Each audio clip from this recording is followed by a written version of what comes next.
So we're back at the kiwi plant, and here are some fruit. I had them earlier. There you go. 2 little baby kiwis, and there are lots more on it. So as I said, it's a total triffid of a thing. Like you can see it there. So we have 2 of them. We actually have 3, but one of them is still in a pot. The second one is here behind the cat, growing up that tree stump. Like that's a dead tree that fell in a storm a couple of years ago, so it can grow away happily there. There is another pond at the base of that tree. Oops, this way. You can only see it's completely covered in vegetation, but the water is actually coming out of that. Let me see, where's the actual. Okay, you can see a stone here, and the spring is actually, no, sorry, I think that's the wrong one. There, and the spring is coming out from under that, but there's quite a considerable flow from it. But it's completely obscured by vegetation. That umbellifer thing at the back is lovely, and then there's a small one. I think you can just about see it under there. And then the next pond that things flow into, just there. Okay, so let's go back up along. This is a kind of wild bog garden and spring, as in spring, water spring garden. Ignore the plastic. Steps here are only there a couple of years, but the great thing about building in stone is it kind of ages very well and very quickly. Okay, so we'll go over and go up those steps up to where we have the few apple trees and pear trees that really got savaged this year by bad wind with frost early in May. So that's our blackcurrant bushes, and we had a great crop of blackcurrants this year. I estimate between 5 and 6 kilos, which is fantastic. And then behind them we have the hazelnut trees. Here we'll go up the steps here, and I'll show you the hazelnuts forming there.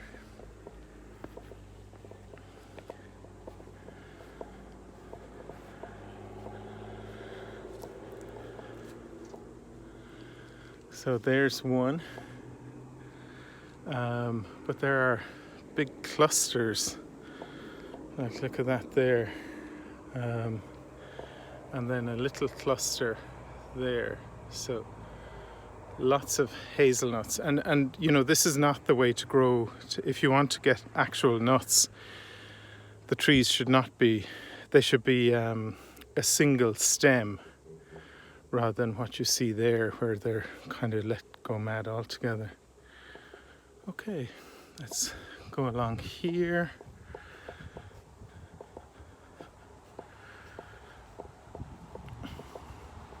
That's a lovely butterfly bush with kind of purple, dark purple flowers.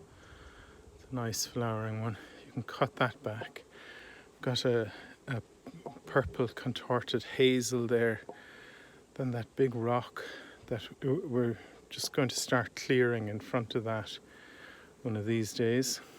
Then also we have a stone loose there. The cat's obviously knocked something. So there's that hydrangea Annabelle, looking really well at this time of the year. That's the one that we saw down below that I said just dies back to nothing. The agapanthus just about to flower here in the foreground. And then we have one of my favourites, the Eryngium sea holly, which is there. Okay, let's go down and have a quick look down these steps. That's phlox just coming into flower. That'll be full of white flowers in another few days. Look at the display from Annabelle here, Hydrangea Annabelle. And what's great about those flowers is that, you know, you can bring them in at the end of the summer and they'll just dry out and they'll work dried as well. More agapanthus along here, just beginning to start. Then behind it we have the echinops, that kind of globe. You can see they're just turning blue. Actually there's a blue one with the bumblebee on it just there. And behind that you have the sea holly, the Eryngium.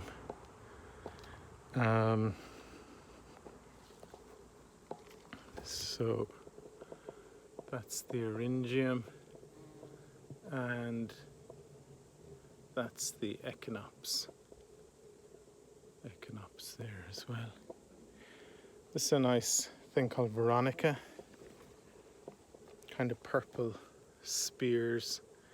And then over on the other side we have a white version of the same. The white Veronica. This is a beautiful thing called a Thalictrum. Just there. Then we have the white Coronaria, and then these Spherocephalon alliums. As I said, the bees love all the alliums there.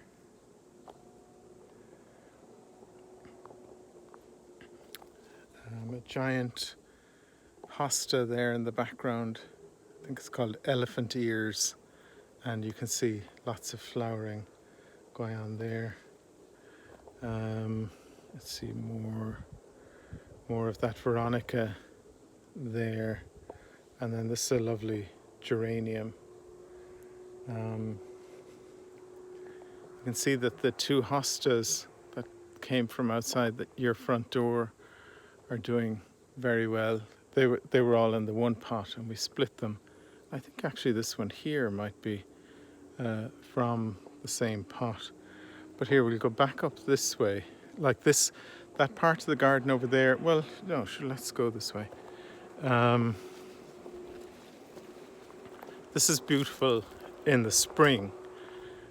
You know, it's where all the daffs are. Actually, there's an aster just about to flower here.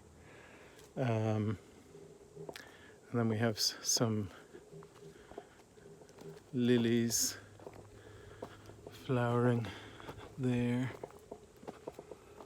This hosta just about to flower. The lilies just started.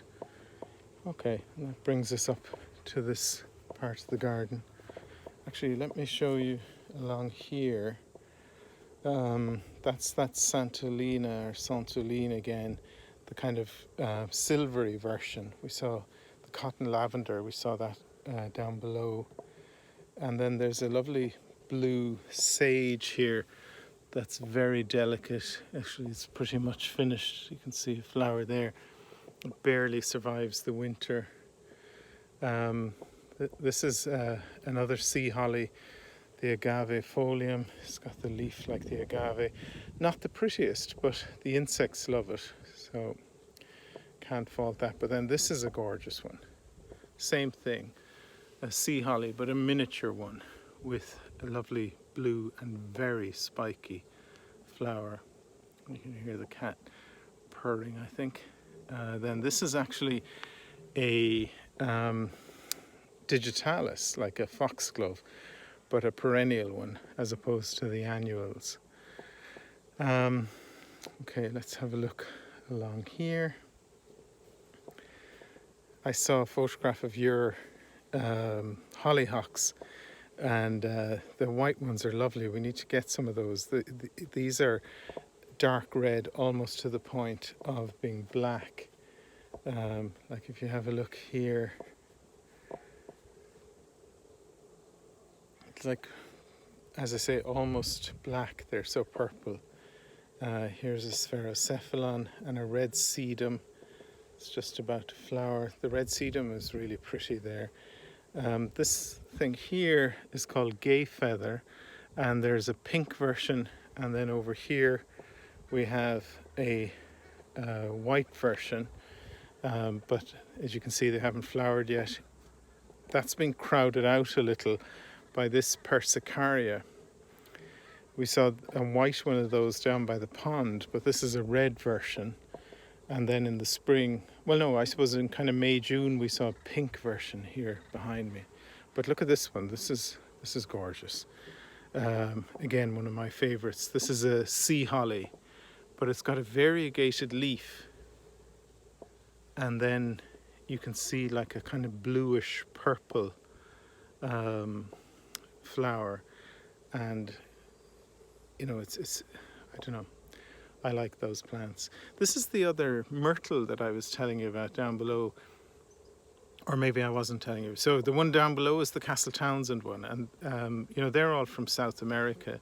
So this is, the Castle Townsend one is a tree myrtle, whereas this is more of a shrub.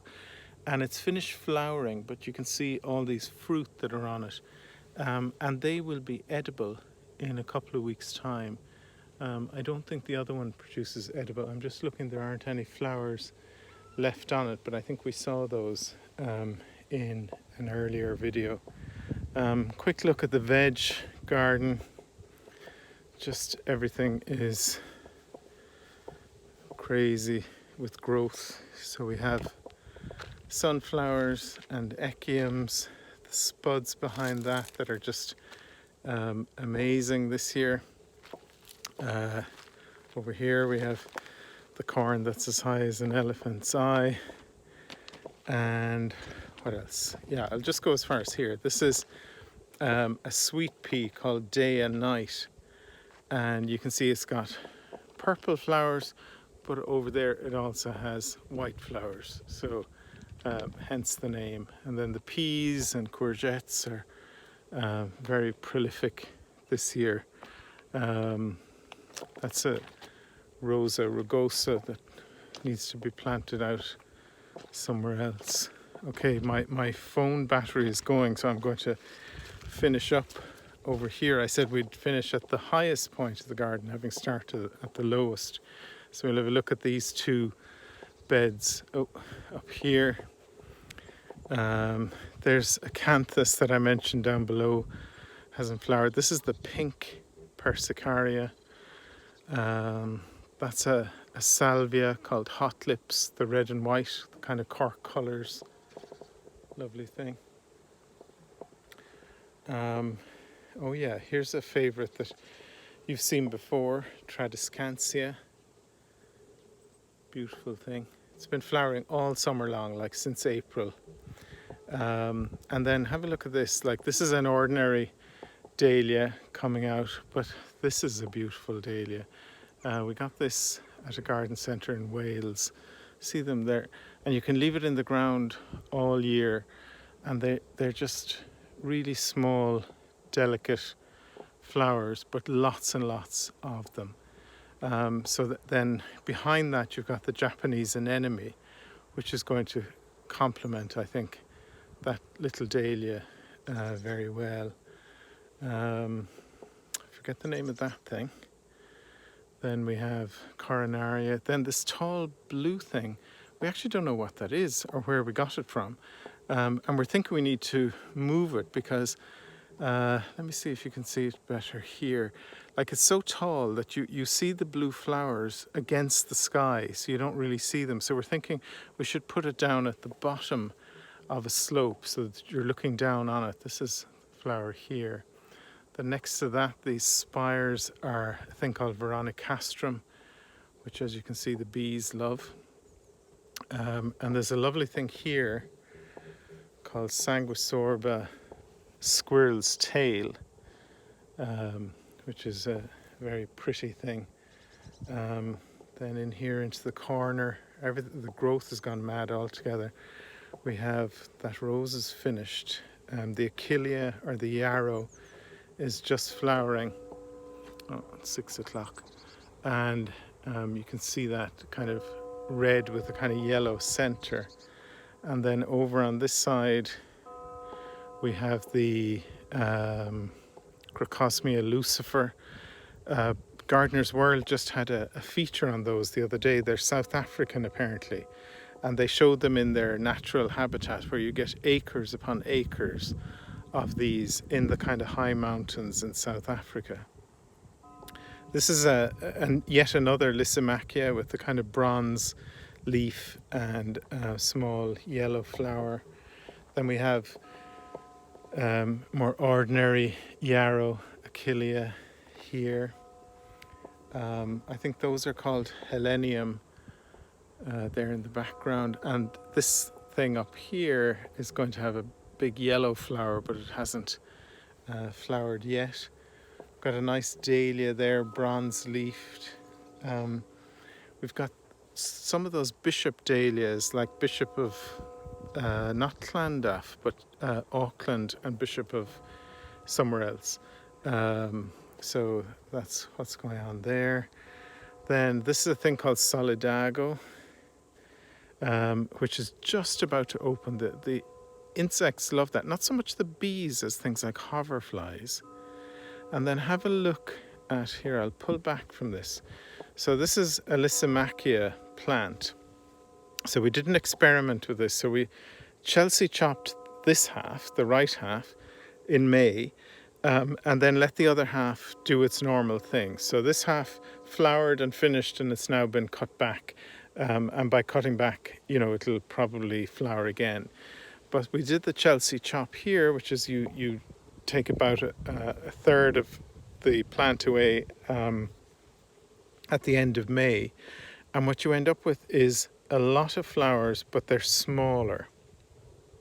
And it worked really well. So like this half of the plant flowered kind of June, July, and this is now going to take us end of July into August. So I think next year we'll do every second plant.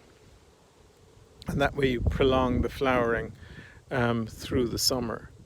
We've got other Crocosmias there. There's a Crocosmia Vulcan, which is this one here.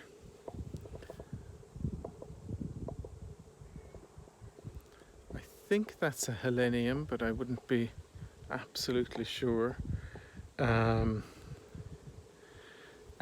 I do forget the name of this down here, but eventually that will spread over the whole place. And then we've got some very pale, kind of almost vanilla, almost boring actually, lilies there at the back. These ones. And this whole part of this bed really suffers because the water is being poached by this big ash tree to our left. So it doesn't fare as well as the upper part. But some, lovely hot colours all along there. And then the tall thing at the background is called a plume poppy. And then let's just have a quick look down in this direction.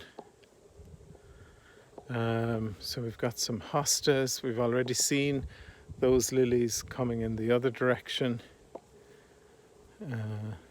More hostas. This pond is covered in weed. There's still a lot of tadpole activity down the bottom. We haven't finished that yet. It's yet another unfinished project. But when we got the kittens first, it was funny. One of them jumped on the green surface thinking it was a hard surface and discovered the hard way that it was water, and he hopped in and hopped out just as quickly. And then the back of the house. So, okay, that's the garden on the 28th of July. And what I'll do tomorrow or the next day, I'll go down to the orchard and have a walk down there so it won't be jerking around like the previous ones. Just point out the Hydrangea Annabelle off there in the distance. Okay, see you soon.